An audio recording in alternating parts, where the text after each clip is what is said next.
Hello, peaceful place. How is everybody doing today? Teacher Brianna here. Now, I bet you guys are wondering, what are you doing in this room, Teacher Brianna? Why was it so dark? Well, I'm going to tell you. Today, we are learning about something very exciting.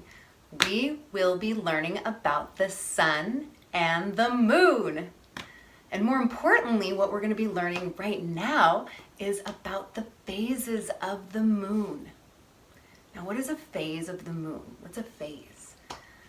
Have you ever looked up at the sky, at the moon, and noticed that it looks different than it did maybe a couple nights before? Sometimes it looks like a really big round circle, and sometimes it looks like a little sliver, almost like a banana.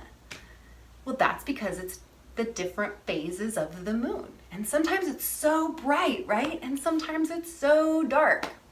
Now, I'm going to tell you why that happens. More importantly, I figured I'd show you. So this is the Earth. This is where we live. And this is our moon. The moon is way closer to the Earth than the sun. The sun is 93 million miles away. That is super far. Now, the moon may seem like it glows, but no light comes from the moon. The sun's light reflects off of the moon, and that's what we see when we are on Earth. So here's some cool facts. Moons revolve around their planets, and planets revolve around their suns. So Earth is going around the sun every day, and our moon is going around our Earth. How cool is that? So it takes our moon almost a month to make its entire trip around our planet. The moon's surface is not smooth. There are lots of craters, and it's kind of dusty. There's no air and no water, so no one can live on the moon. However, we have visited the moon. Would you like to visit the moon? Neil Armstrong was the first man to walk on the moon. Could you imagine? It's one small step for man, one giant leap for mankind. This is actual real footage of them on the moon in 1969. Our American flag can still be seen there today. I believe they're setting up the flag now. Neil and Buzz, the President of the United States is in his office now and would like to say a few words to you. Over. This is Houston out. Hello, Neil and Buzz. I'm talking to you by telephone from the Oval Room at the White House. And this certainly has to be the most historic telephone call ever made. Because of what you have done, the heavens have become a part of man's world. And as you talk to us from the Sea of Tranquility, it inspires us to redouble our efforts to bring peace and tranquility to Earth. For one priceless moment in the whole history of man, all the people on this earth are truly one. One in their pride in what you have done, and one in our prayers that you will return safely to Earth. So the next time it's nighttime and you're looking up at the sky, imagine what it would be like to be on the moon. See if you can notice what phase the moon is in, and think about what it might look like tomorrow. This is an experiment that you can do at home.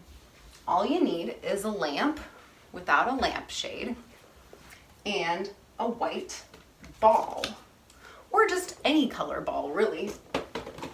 This is just, I made this out of Play-Doh today, out of some white Play-Doh, and if you notice, the surface is kind of bumpy, kind of like the real moon. It's not really smooth up there. All kinds of different craters, and sometimes people say there's actually a man in the moon, there's a face in the moon. So let's just jump into it. Let's talk about the different phases. I'm gonna show you what you gotta do. Gotta make sure you're in a dark room. We're in my little boy's room and it gets very dark. I have blackout curtains in here, so it gets pitch black, which is perfect for what we're doing right now. All right, you ready? Here we go.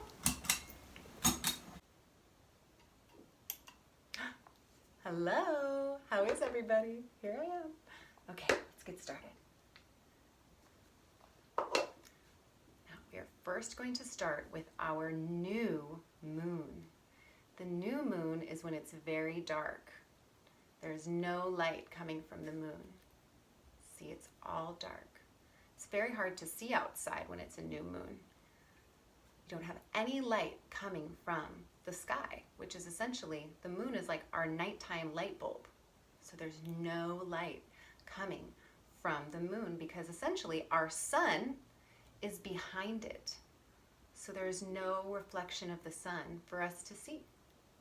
So as it slowly starts to rotate, we'll see our crescent happening. And this is called our waxing crescent.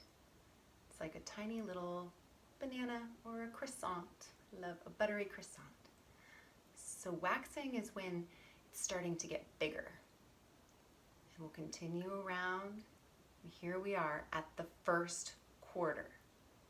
The first quarter is when half of the moon is bright because the sun is to the side of it. And us on Earth, we can see half of the moon lit up.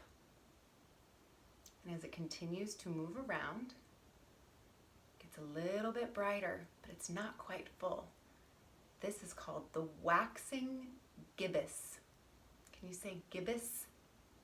Waxing gibbous. It's still getting big, but it's not quite full.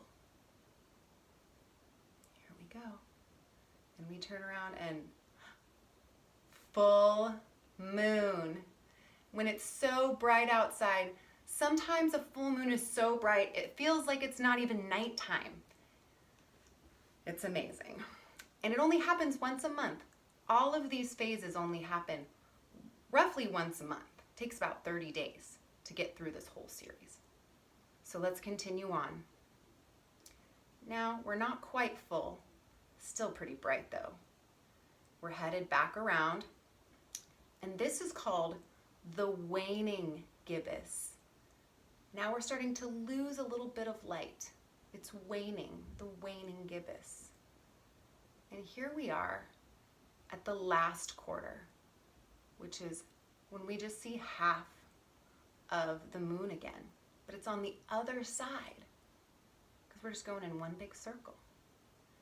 As we continue on our journey, we're in a little crescent again, just a little bit of moon. And this is the waning crescent, a waning crescent, smaller and smaller until finally we get back to our new moon. It's so cool. The universe is amazing, guys. So beautiful. So you guys can try this at home. That was such a fun journey to go on with you guys. I love talking about the universe and I love talking about space and I love talking about the moon. So I wanted to continue on and read a book with you guys that talks about the moon. And I think you guys might like it. So here we go. Imani's moon.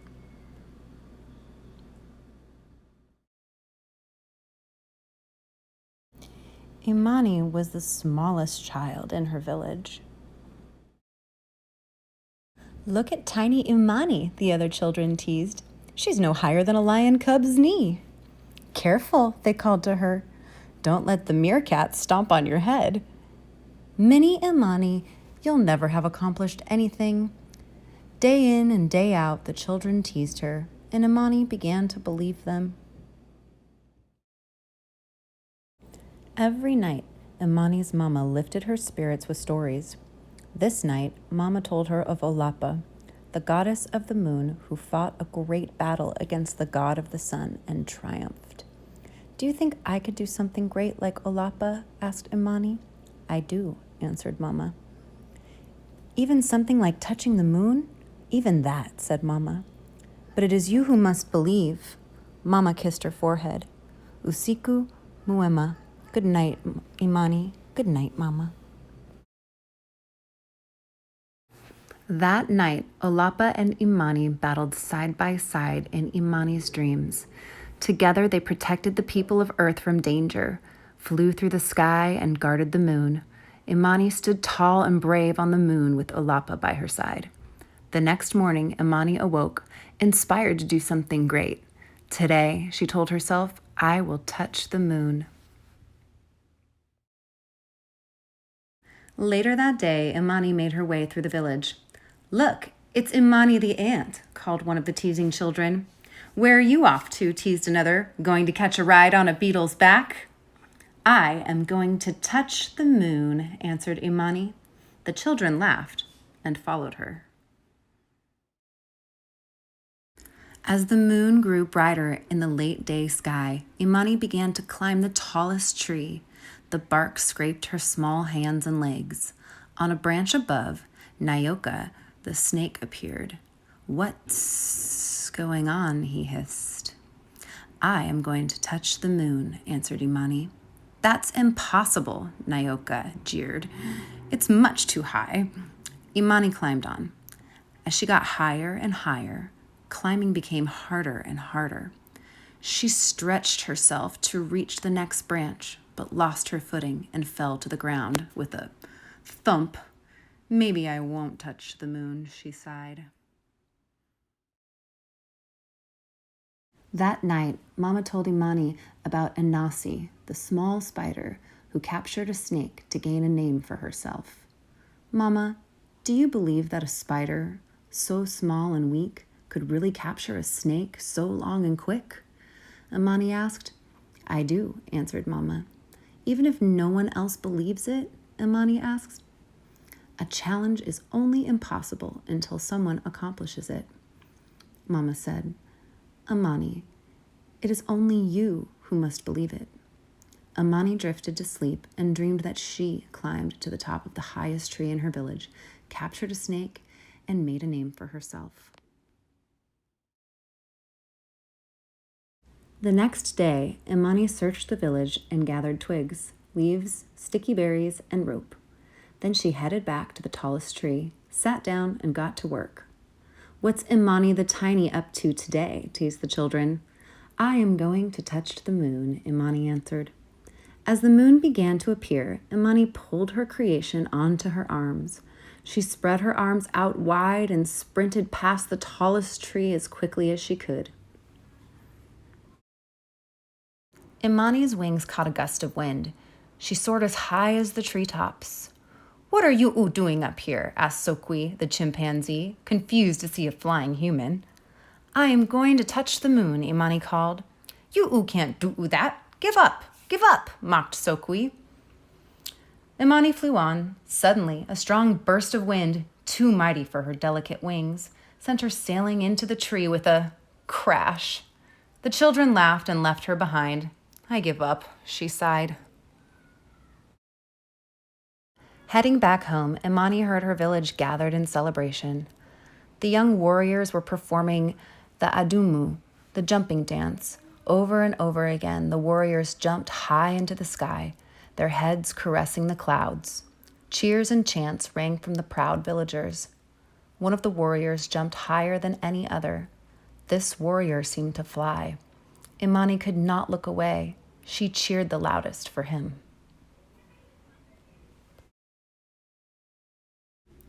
After the celebration, Mama and Imani returned home.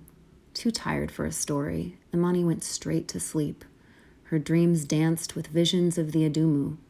The cheers and chants from her tribe still echoed in her head. When morning broke, Imani went to the tallest tree. The teasing children followed her. She's going to climb again, they hollered, but instead, Imani jumped. 1 jump, 2 jumps, 3. Each jump took her higher and higher and higher. Imani jumped all day. As the sky grew darker, Bundi the owl flew by. What are you doing? He asked. I am going to touch the moon, Imani answered. Don't fool yourself. Yoo-hoo won't make it, hooted Bundi. But Imani jumped on. Her body grew tired, her legs ached, her feet throbbed, and the children continued to taunt. But like a warrior, she jumped higher than each jump before. In her mind, she could hear only the cheers and chants of her proud village. She could only see herself as one of the warriors, rising from earth. She kept her eyes on the moon above and felt herself getting closer. With a final push of her legs, Imani jumped once more. And soared through the night sky. She landed on the face of the moon. Olapa, Imani called. I am here. I am Imani, and I have made it to the moon. So you have, said a voice in the wind. Welcome. Imani clapped. She laughed. She sang. She rolled in the moon dust and danced with excitement. As she celebrated, she noticed something shiny. She picked up the thing that dazzled her eye and turned it over in her hands. It was a small, round moon rock. Her own tiny moon. A gift for you, Imani the Great, said the voice. Thank you, goddess of the moon, Imani smiled. Feeling lighter than ever before, Imani jumped one last time and floated from the moon toward the waiting earth. Down from the sky came Imani, the small girl with the small moon in her hand. All was quiet. No one taunted or hissed or mocked or hooted. That night, Imani called to her mama. Can I tell you a story tonight? She asked. Which one? Asked Mama. It is the tale of the girl who touched the moon. Mama listened as Imani told her story. Where did you hear such a tale? Asked Mama. Imani opened her hands and revealed the glowing moon rock, so small and beautiful. It is my story, Mama, said Imani. I am the girl who touched the moon and was welcomed by Olapa. I am the one who believed.